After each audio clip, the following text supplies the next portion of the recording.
Greetings. Welcome to the Money Script Podcast. I'm your host, Johanse Harrison, financial advisor and financial literacy educator.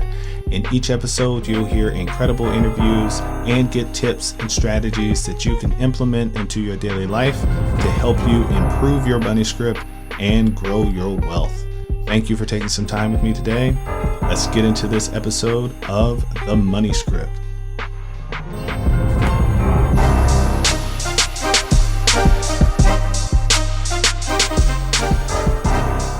All right, Erik Kaplan of THD Credit. It's been a long time. I appreciate you taking some time with me on this early Saturday morning. Let's just start off with you introducing yourself. Tell the listeners a little bit about who you are, your company, and what you do. Sure. So it was good to see you too. I think it's been a while since we've hung out. So my company's THD Credit Consulting. I've been doing this about 14 years. Basically, I help people, all aspects of their credit, whether it be, fixing their credit, settling debt. It just really depends on what their situation is. So I can see how I can help them, get their credit better. So a lot of people come to me trying to get a mortgage. I would say 85% of the people that come to me are trying to get a mortgage to get a higher credit score, to get a lower rate. A lot of times, sometimes, people just come to me to try to better their credit score. So, they're looking to get a car, or they're just, had some tough times and just want to get out of their situation and try to, improve their credit so they can, start borrowing money again, or, rent an apartment or whatever it may be, just to get their scores better. For me, I started this, I was a loan officer before I became into the credit world. And I saw a need for people that, had to get their scores up 20, 30 points to get a half a point better, or a 1 point better on the mortgage. So that's really how I started this whole business. Yeah, I believe I met you shortly after I had went through a divorce, and I was looking to get some better credit so that I could get an apartment, so that I could get a car. Right. Those are the exact things that I was looking for. And Yeah. hey, I appreciate you. I after that moment, I said, hey, I'm not sure what he did, but whatever he says for you to do, you do it, because it worked for me. So I appreciate you for that. And you've been there Yeah, for. a lot of people don't realize that there's a way out, and when they're stuck and they're buried, there's always ways out, and you just got to figure out a plan. I mean, I'm not a magician. I'm not gonna say, oh, I'm gonna get everything removed from your credit report. But for credit repair, you need to have a plan on how to get yourself better, in a better position. And yes, you may have to spend some money to do that, to get some things settled or taken care of. But if you have a plan, and you have I don't know, it took us like maybe 6 months to get you back into a place where you can start borrowing money again. So, there's a plan, and if you set that plan up, you can do it the right way. Yeah, I think my favorite part of the process was, like you said, I saw that there was a light at the end of the tunnel, and it wasn't a train.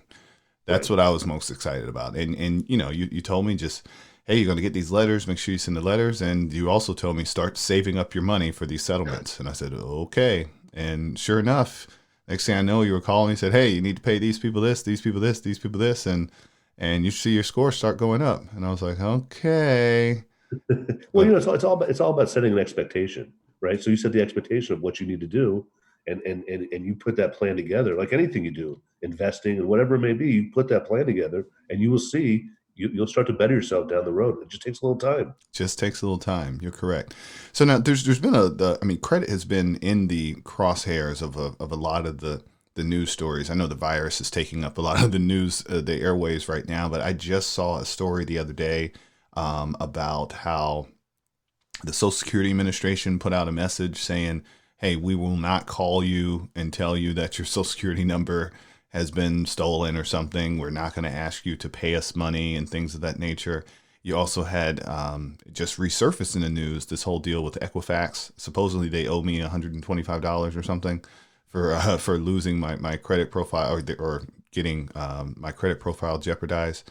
So what would you say, if you could share with us, what would you say is some of the things, or some of the scare tactics that are out there that people should be looking out for these days? Well, one of the things is that what you just touched upon, the Social Security will never call you. They will never call you, excuse me, and ask for your Social Security number. So if that's the case, it's a scam. Um, and there's a lot of debt buyers out there that are debt maybe 7 years old, and there's a statute of limitations in most states. Like California's 4 years, they can't sue you. After 7 years, they can't put it on your credit report. But there's a lot of debt buyers that will buy these debts, call you, and scare you, saying they're going to threaten to sue you, that a lawsuit's pending, that you have to call them immediately because they want to get money from you. And it's usually, if you're going to get sued, no one's going to call you and tell you they're going to sue you. They're just going to sue you. They're just going to see. So That's in that case, it's a scam. I mean, the Equifax thing, the breach, it's going to keep on going. I mean, there's so many people were affected. This might be going on for 5, 10 more years because they don't know how many people were affected. So there's a lot of different scams out there for people trying to get money from you and just scare the bejesus out of you because when someone calls you and say you owe money, it scares you. And and these letters that they send you, there's fine print at the bottom that always says they should read these letters from collection agencies. It says we cannot put this on your credit report and we cannot sue you. But people don't read that fine print. read the fine print. Interesting. Speaking of fine print, I've been trying to understand all of this new Vantage score, and then there was another one. It's I can't think of the name of. There's so many new stuff out there. Is it Vantage is one of them? That's the one where Vantage one of Equifax it. There's a and FICO score. There's a Vantage score. There's what the credit bureaus are trying to do is, like last year they passed this ordinance, or maybe I don't know if it was a law or an ordinance, but you can no longer you have to give, like medical collections. You have to have a 90-day window where you have to get notified before they can put a medical collection on your credit report. And then really. they were saying how the medical collections no longer affect your credit scores, but that's not true. Medical collections still affect your credit score. And this new thing that came out with now, it's saying at the end of the year they're going to change the way their scoring model is, that they're going to weigh heavily on if your credit cards are maxed out. So if you have 4 credit cards and they're above 90%, it's going to kill your credit scores. I did see that article. I did see that article. So that the old rule of thumb I think that you shared with me a while ago was that you want to try to keep your credit or excuse me your balance less than 35% of what you owe. Well, there's 2 levels. There's actually 3 levels. You can keep it below 50%, below 30%, or below 70%. But if it's above 70% of your credit limit, it's going to lower your score quite a bit. Got it. Got it. So which leads to my next question. What are, if you could, I'm sure you have lots of tools and tips and tricks when it comes to helping people manage their credit. But let's say I'm just the individual and I've got, say I don't have any collections, I don't have, any of nothing erroneous on my report, what have you, but I'm looking at my score and go, why is my score only, 605, 610 or whatever the number be? What are some tips that you can offer to the listeners on how, like I said, if they don't need to do rigorous work in order to repair, what are some things they can do to help improve their credit score? Well, a lot of people, it depends how many credit cards you have. So someone who might have a 605 credit score, maybe have a car, maybe have some student loans, and has one credit card that might be at 80% of the credit limit. Paying that credit card down and getting 1 or 2 more credit cards is a way to increase their credit scores. Typically, you want 2 or 3 credit cards, and you want to keep them below, like we said, 50 or 30% of the credit limit, and that will put you in a situation where your scores will get to 700 and above if you don't have any negative items. Got it. Got it. So the key to that is not having the negative items. Well, yeah, it's also having some credit cards, because credit cards are what really drive your credit scores, because it's a revolving debt that really makes your scores go up and down. And if you have a couple credit cards and they're maxed out, your scores will be low. Like it might be 600, right? If you pay them off or pay them down under 30%, you'll watch your scores go up to 680, 700. So it's really the revolving debt that drives your scores. Got it. And what if you do find yourself where you have, that old collection that pops up? Like I know one that tends to sneak up on people sometimes is um, when they change cell phone providers and they, forget that there was $200 still owed on the phone, or they're just mad at the cell phone provider, like, I'm not going to pay it, or whatever it may be, Right. or they, moved apartments years ago and there was that leftover gas bill, electricity bill. What are some of the remedies that, or what would you suggest someone like that I do? mean, if it shows up on the credit report, I would call the collection agency and I would see if you can make a settlement for less. And if you do settle for less, you can ask the collection agency if they will delete the account from your credit report. A lot of the times, if, for example, if you move and you don't get that bill, they might not have your address. So how would you pay a bill that they didn't have the address for, right? Because Mm, you never got the forwarding mail. So I would call, I would dispute it. First of all, I would pay it if it's small enough and just ask them if they can delete it. If they won't delete it, then pay it and then just dispute it with the credit bureaus. Because a lot of the times, once these accounts are paid, they're fairly easy to get deleted from the credit report. It just really depends on what the collection agency is that's handling it. Yeah, because those collection agencies probably don't want to spend the man or woman power to continue to reporting it on the report after they've already been paid, I guess. Right. So once they're paid, these collections are a lot easier to get removed. And same thing with medical. Medical. There's a lot of co-pays that people get. It might be $100 or $180, and it shows up on your credit report. It knocks your scores down quite a bit. Again, I would call them up and see if you can settle them. But a lot of medical won't settle for 50% as a Sprint or AT&T will. So a medical, if you pay them the full amount, a lot of times they'll delete it from your credit report if you request it from the collection agency. It's funny. You remind me of a funny situation I had with AT&T. AT&T, I had to change my number because I had to get a second line or something. And when I changed the number, they wind up accelerating the payment I had on the phone, and I ended up with this $1,000 bill all at once. And I was frustrated, and I called AT&T. I said, hey, I'm only supposed to be paying you guys $35 a month for this phone. You just charged me the whole thing. And they put me on hold and went away for a little while. They came back, and I was probably on hold about 20 minutes. And the gentleman said, sir, it's been taken care of. And I thought what that meant was I'm going to go back to paying $35 a month. And I said, well, what do you mean taken care of? He said, we put a $900 credit on your bill this month. And I just said, okay. And he didn't say anything else after that. I said, let me hurry up and hang up the phone. And sure enough, they just gave me $900. So you're right. These phone companies sometimes, I guess because they're shuffling customers back and forth so much, is they probably don't have a huge value in really pinning someone down on a phone charge or something Well, like that. if you take the time to call, sometimes a lot of people they get, like you said, they get frustrated. They might see a bill and say, I can't believe they put this on my credit report, and they just ignore it. Where if you pick up the phone and call, you never things like this happen all the time. They go, oh, that was a mistake, or this doesn't belong to you. This might be something else, and they remove it. Yeah, no, I appreciate them doing that.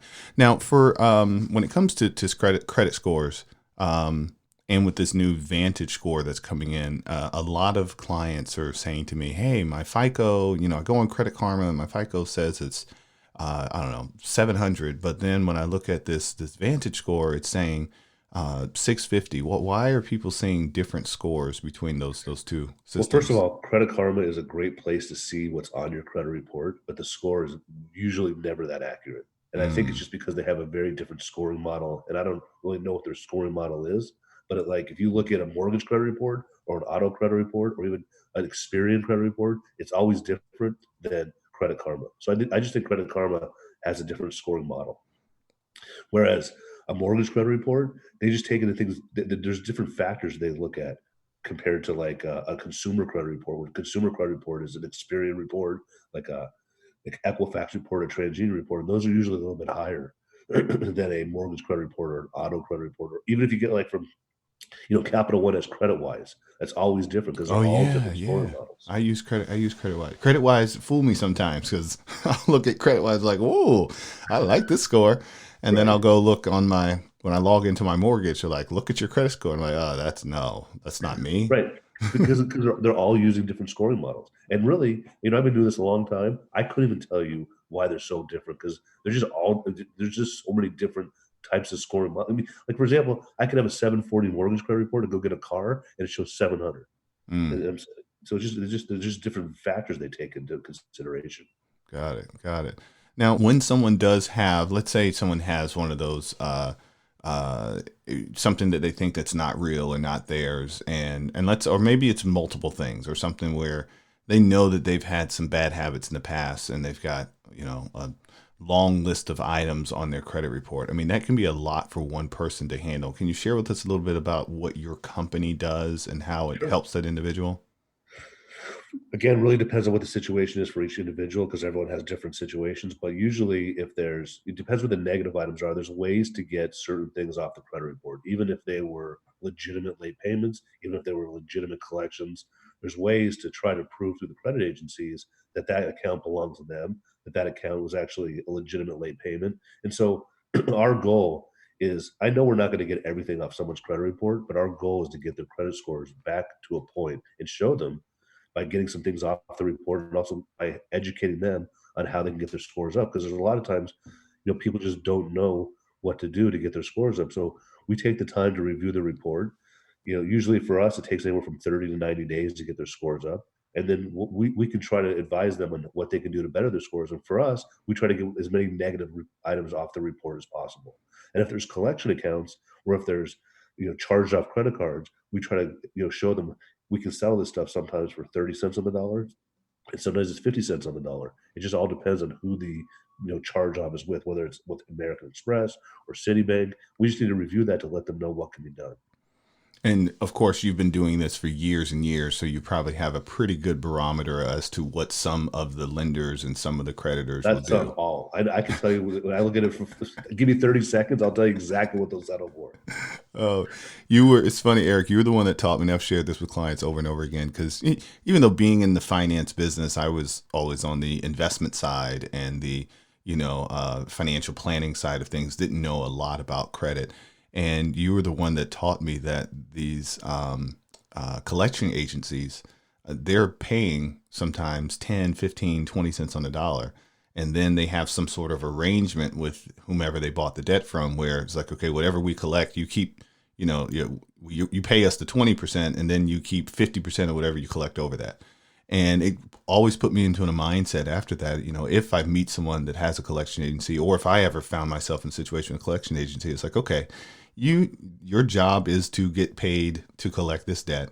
You probably paid 20, 25 cents on the dollar for it. I'm okay with giving you 27. And that's where I'm going to start the negotiation. We're going to start at 27. Well, And in a lot of these companies, they have a formula. It's a dance. yeah, You got to do the dance with them, right? They say because most people, the average person, doesn't know what they can get. They want to. They think they get as low as possible, but they don't know what the threshold is, how low they'll go, mm, right? So for someone like me, it's a no brainer because I've been doing this so long. I can tell you, this collection agency, they'll settle for 28 cents on the dollar or 32, whatever it is. yeah, indeed. So I did have another cell phone one. I had one when I moved from, so my sister used to work at T-Mobile. So I was like, okay, we'll do all our business there. So I had all my company phones there. And then she left T-Mobile, and it was an ugly breakup. And so I decided I needed to leave T-Mobile too. So I left. And T-Mobile hit me with they sent me a bill for, I think it was around $800 or something like that. And I'm looking at the bill, and there were a few things on it that I felt were disputable. But there were some things on it. I was like, yeah, I'd probably do owe you this money. But then I moved, and I forgot about it. I mean, just out of sight, out of mind. Totally forgot. Like you said, they didn't have a forwarding address, so I'm not getting anything. And then apparently somehow they figured out my address, and my phone starts ringing. And they call, and of course they're asking for $850. And I said to the person that called, I said, hey, I'll give you $350 right now. And of course they put me on hold, came back, and sorry, sir, the lowest we can go is 500. I said, all right, well, when you can go to 350, call me back. And I hung up the phone. It was so liberating. It felt great. And it was funny when it happened, my son happened to be in the car with me at the time. And he said, you just hung up on them. I was like, yeah, they'll call back. And sure enough, I don't know. Of course, I got a call probably every day for about a week. And then one day I answered the phone again, and the person on the other line, we go through the same dance again. And I said, hey, I can give you $350 right now.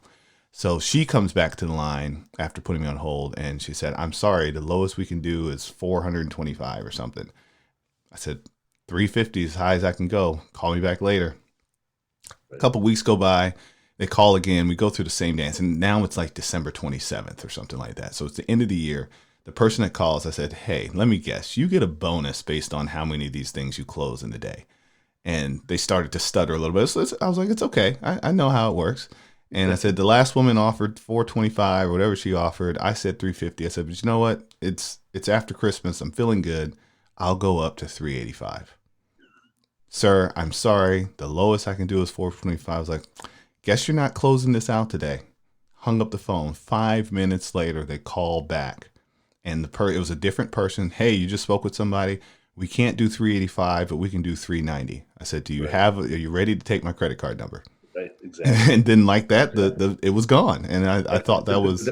But what you're explaining is the exact. It happens all the time, and your tactic is perfect because they'll come back to you every time maybe not that low all the time, but exactly what you said is how it happens. Yeah, and it was funny because part of the scare tactic they were using, like, sir, this is going to go over your credit. I was like, it's already on my credit. Right. And I was like, I don't need to buy anything right now. I bought a house. I have a car. I'm not trying to refinance any debt. I don't care if my score is 20 points lower right now. It'll be okay. I said, but I'm not going to give you 400 or 500 of my dollars. Yeah. Just not. It's their that's exact tactic that is used all the time. Yeah, yeah. So no, I learned that from you. So I appreciate you. Thank you so much on pleasure. that. Thank you so much on that. So last question for you. Sure. As it relates to the scores, there's still a lot of I'll say misinterpretations out there about what a good score is and what a bad score is. So multifaceted question here. First part, what's the lowest score you've ever seen? I just want to know this for giggles' sake. 298. Wow, I've never seen that before. How? I don't even want to know. Yeah, you don't want to know. 298. I thought you got 300 just for putting your name on the paper. I guess it's not like the SATs. Okay. You got to work hard to get 298. Wow. And what is the best score you've ever seen? 850. 850. Okay, so most of them do cap out at 850. That's what a. I mean, I rarely see 800. Got it. I mean, especially coming from what I do, there's not. I mean, I don't really see 800 a lot. I mean, I do see it. I don't see it a lot.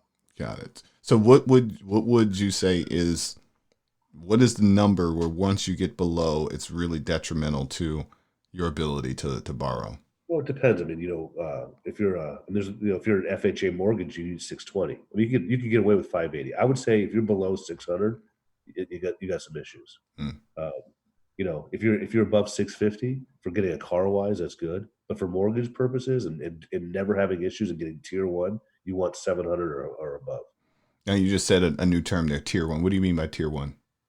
Tier one is like the number. It was like A-rated credit. When you get a car, they have like a tier one, tier two. Tier one like is the best. Getting a mortgage, if you're over 750, you're going to get the best rate. But if you're above 700, you're going to get a good rate too. But anything above 700, you're good. Got it. Well, that's awesome. Well, Erik, we're up on time here, and I want to make sure I respect your time. So I want to say I appreciate you spending some time with me this morning and educating all of our listeners on credit. If someone has a question about improving their credit or maybe they have some of those items on there, they want to get some help or settling, what's the best way to reach you? They can call me at 310-804-9353, or they can email me, and my email is Erik, so it's KAPERIK @gmail.com. You hear that, people? He just gave you his cell phone number. That's the same number I reach him on. He just gave you a direct line. So you have no excuses. So if you find yourself that you're in a situation where, maybe there's some items on your credit and you're not sure how you're going to get them settled or get them taken off, or maybe and that's the other thing. Erik said it earlier. It goes back to planning. Look around the corner. Look to the future. If you know that you're going to have to go out and get a new apartment 6, 8, 9 months from now, because your lease will be ending and you know that your credit score is not great, don't wait until you're out looking for the apartment to call Erik. Call him now.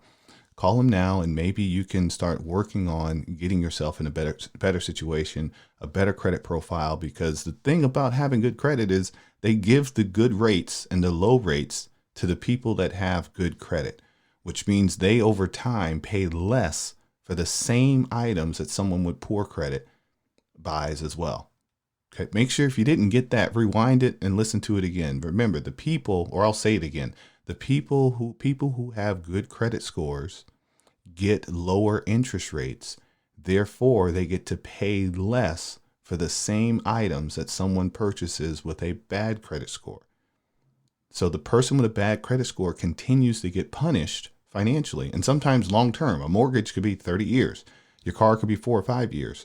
And so you can get punished for a long time for maybe that small little mistake of like the T-Mobile cell phone bill that you forgot to pay because you moved. So with that, Erik, again, thank you for spending some time with us this morning.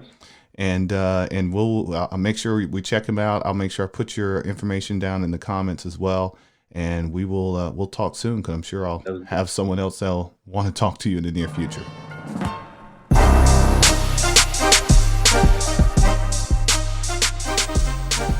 Thanks for joining us on the Money Script podcast. Be sure to check out our other episodes, subscribe, follow, and give us 5 stars. Continue to send your financial questions on Twitter or Instagram at the Money Script. Go to moneyscriptwealth.com and schedule your complimentary consultation to discuss your specific goals and concerns.